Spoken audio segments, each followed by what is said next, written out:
What up, boxing world? It's your boy Boxing LJ, aka Left Hook Less, and I am back, baby. What a love. Before we get into this weekend's slate of fights, let's take a step back. I would like to first congratulate Earl the Truth Spence for beating your Dennis Ugas and further unifying the welterweight division. My prediction was correct. I predicted a late round knockout, and that's exactly what happened.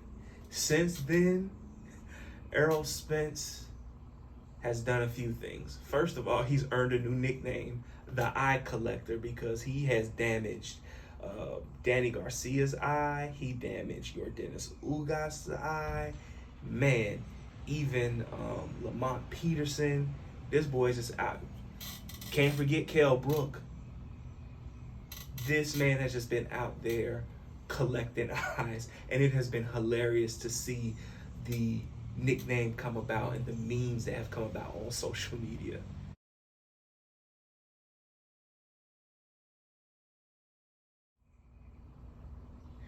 And I hope that he is training for Terrence Crawford. Terrence Crawford also seems to be back in the gym. So if this fight is made, it seems like it is going to be one for the ages. And I am looking forward to it. Once again, your boy Boxing LJ got it right. Congratulations to Earl Spence. Let's make this fight with Terrence Crawford happen. And that seems to be what they both desire. Let's make it happen. And next, I would like to congratulate Tyson, the Gypsy King Fury, on his knockout victory over Dillian Whyte. And he knocked him out in the 5th round with a perfect uppercut. Come on. Fury with the uppercut.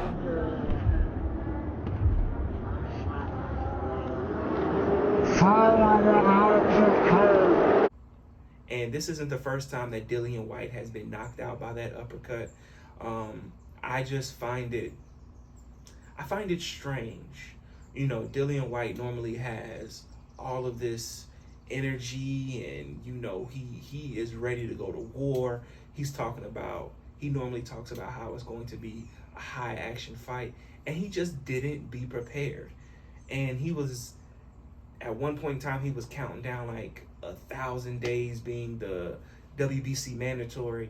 And even though he wasn't the mandatory, he was the number one, and there is a difference.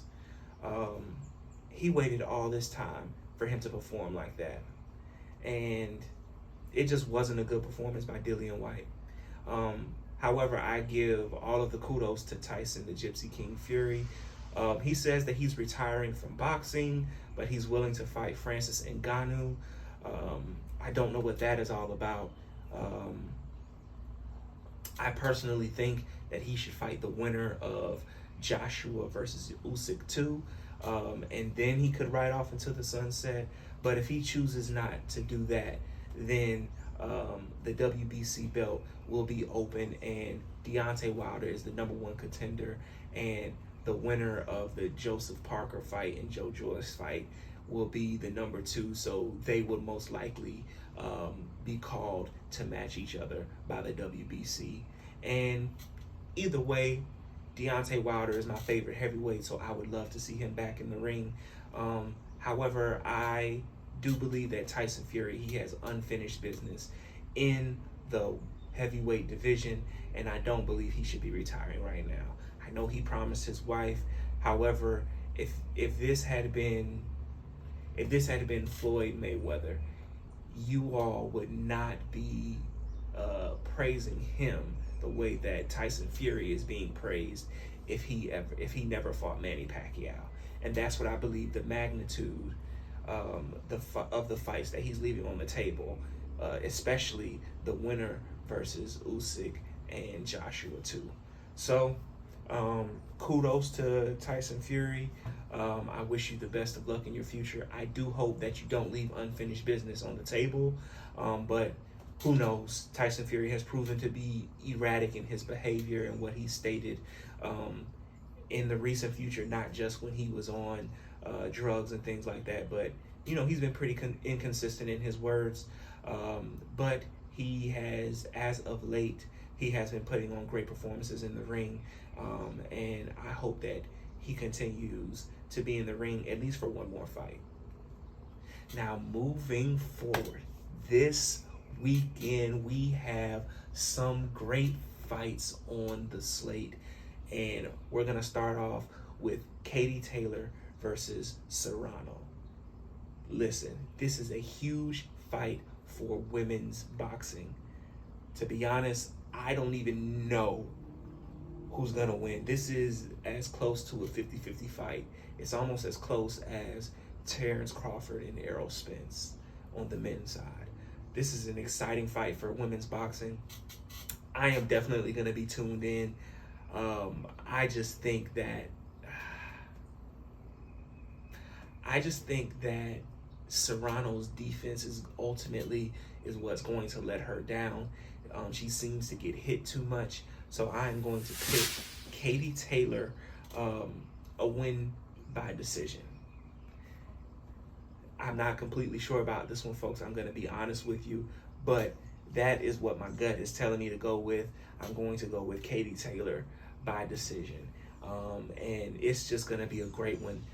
Hopefully you all tune in, because this will be a great stepping stone for women's boxing, especially in this modern era, unifying all of the belts at the division. Just a great fight, and they're headlining the card. It's not like they're the co-main event. They are headlining the card, and also has some great fights on the undercard. So please tune in. I'm picking Katie Taylor. But the main attraction of the weekend is Shakur Stevenson versus Oscar Valdez. Yo, this is a unification at the 130-pound division. Man, this is bound to be a good one. This is the classic boxer versus puncher. Stevenson being the boxer, Valdez being the puncher. This is a classic matchup, and both have been looking pretty good as of late. I will say that Oscar Valdez has recently come into some scrutiny because his previous fight, he did test positive for a performance-enhancing drug, phentermine, I believe it was, and he claims he doesn't know how it got there, and he seems to be upset that people were calling him a cheat. However, the proof is in the pudding. You may not know how it got into your system, but it was in your system, and it's on the ban list. So you shedding these crocodile tears on blood, sweat, and tears, it doesn't move me, because in the end, you tested positive, and the boxing commission still allowed you to fight. That's not what I am about, especially in the sport of boxing. If something is in your system, you shouldn't be allowed to fight. However, so far, everything has been on the up and up in this fight. And Shakur Stevenson brought up the failed drug test in their most recent interview with ESPN. And then Oscar Valdez threw it right back at him, was like, you shouldn't be hitting women. Which there is video of Shakur Stevenson allegedly Shakur Stevenson fighting in Miami, and where he also struck a female in the video. And I agree with Oscar Valdez on that. Two things can be true, folks. Like, Oscar shouldn't have cheated, and Shakur Stevenson definitely shouldn't have put his hands on a woman. However, I hope they bring that same energy to the ring. I definitely believe that Oscar has an edge in power. It's not by much, but I do believe he is the harder puncher. I do believe that Shakur Stevenson is the more sound boxer. Both of them are Olympians. Both of them have belts at the 130-pound division, and this is about to be a great fight. I see the fight going either one or two ways. I see it being an extreme chess match, and if that's the case, Shakur Stevenson is going to outbox Oscar Valdez easily and win on points. It's gonna be a boxing lesson if it's a chess match. And also, if it doesn't happen that way, it could be an action-filled fight. And in that, I am going, if that happens, I believe that Oscar Valdez, of course, he has the edge in power, but I believe that Shakur Stevenson's boxing IQ will still give him the edge in that fight, and that'll be a closer decision win. But either way, I have Shakur Stevenson being the victor in this fight, winning the fight on points. I don't believe anybody gets knocked out. There may be a knockdown, but I don't believe that anybody gets knocked out. And I am picking Shakur Stevenson to win this bout, and he's going to win it decisively. And he will be unifying the belts, and then who knows what he does from here. He has so many options moving forward. It's just a great weekend for boxing. I hope you all tune in. None of these fights that I have mentioned are on pay-per-view. Shakur Stevenson and Oscar Valdez are on ESPN, and Katie Taylor and Serrano are on DAZN. Guys, please tune in. It's going to be a great weekend of boxing. You heard my predictions. You let me know in the comment section, who do you think is going to win? Do you agree with my pick of Katie Taylor, or do you think Serrano is going to pull it out? Do you agree with my pick of Shakur Stevenson, or do you believe Valdez, his power is going to catch Stevenson and get him out of there? Tell me what you think in the comment section below.